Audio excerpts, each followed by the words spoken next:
Hey guys, Pat here again. I am going to do a quick video. I want to show you guys, I know you're still making masks or even just garments or whatever. I'm going to do a quick video today on how you can cut bias binding strips and run them through your serger and make ties for your masks. So what we're doing, we're going to take a width of fabric about 16 inches and we're going to cut it with our AccuQuilt 1-inch studio or 1-inch strip die. You can also, if you have a 1 1/4 inch strip die, or if you don't have any of these, you can purchase them online at our website. But you're going to cut a width of fabric approximately 16 inches long, and you're going to iron it at a 45-degree angle, that strip, on both sides, opposite, okay? And then you're going to go to your die and you're going to lay the straight edge, which is actually the bias, because we want to cut these at a 45-degree angle, and that's Lou, he wants to be heard. You're going to cut these at a 45-degree angle so that we get a bias stretchy strip.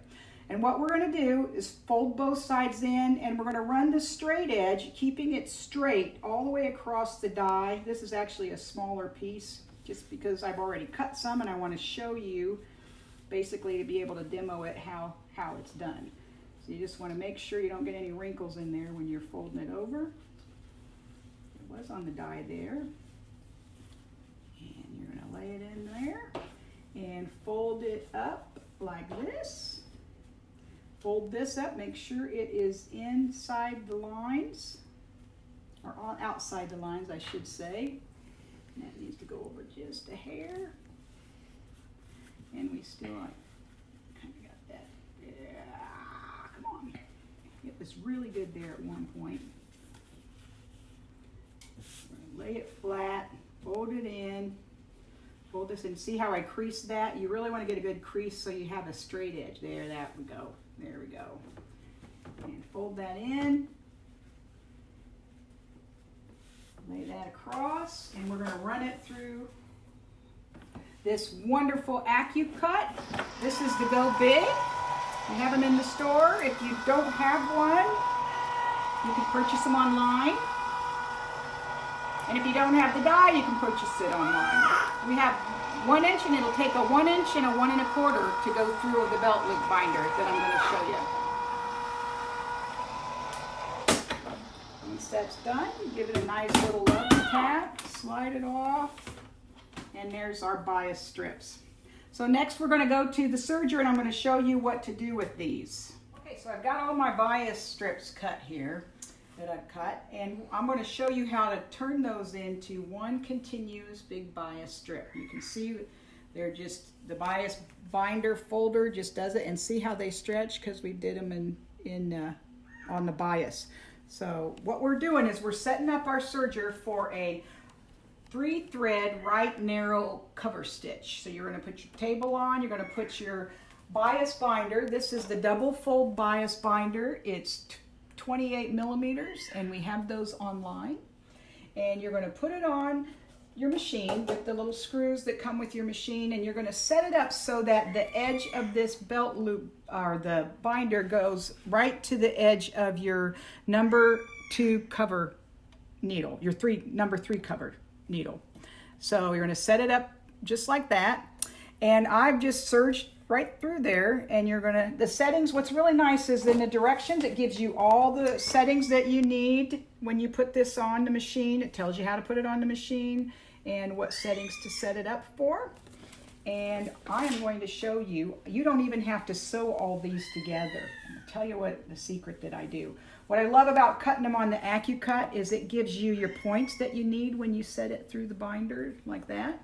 So those are automatically cut when you run it through the AccuQuilt. And what I've been doing is, as we get going, instead of sewing these together, when I get to the end, I take a little bit of glue. You know me, I'm a gluer.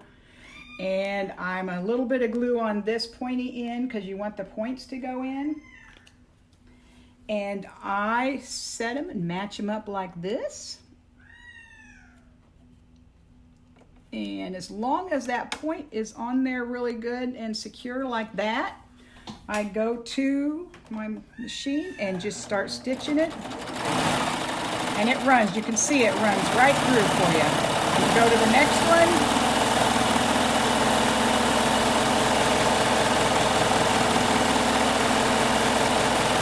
to the other end. And this is the nice thing about working with batiks is that you don't have a right and a wrong side. You don't have to worry about getting them right and wrong. And you can do this, like I can do this all day. So here's my deal.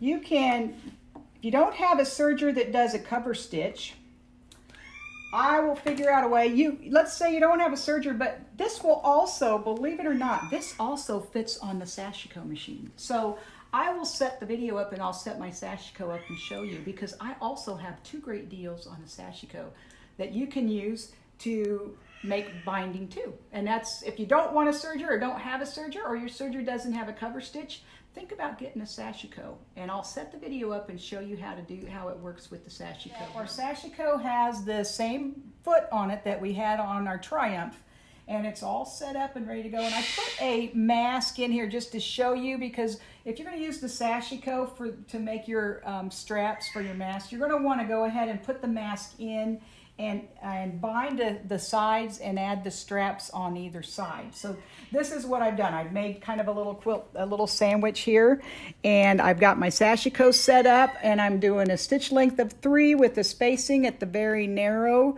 and we're all set up. I put black thread in so you could see how it stitches, and I want you to see how I've come across and done this. And I've just same size strips, they're bias strips, and I'm just sewing down, pretend that this is like the side of the mask.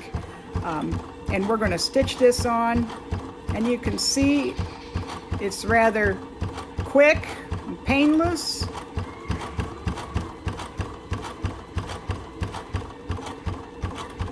And I'm done. And we're going to run that through all the way and see if we can stitch out some straps. It may.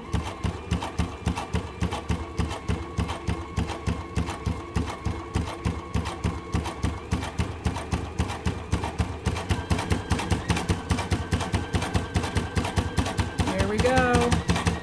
Perfect. And we're done. Now let's see what it looks like. We're going to stitch it off. You always want to pull it back on the sashiko and cut your thread. And we have bound and made a mask. Look at that with the sashiko. Pretty good deal. So, double fold bias binder, 28 millimeter. Use a 1 inch or you can use a 1 1/4. I cut 1 inch bias strips, and you can stitch just the straps on your Triumph, or if you don't have a Triumph, we can take care of you if you don't have a Triumph with the cover stitch. Or if you've got a sashiko, you can get the sashiko and get the 28 millimeter bias foot. And they're all online, and we'll see you next time.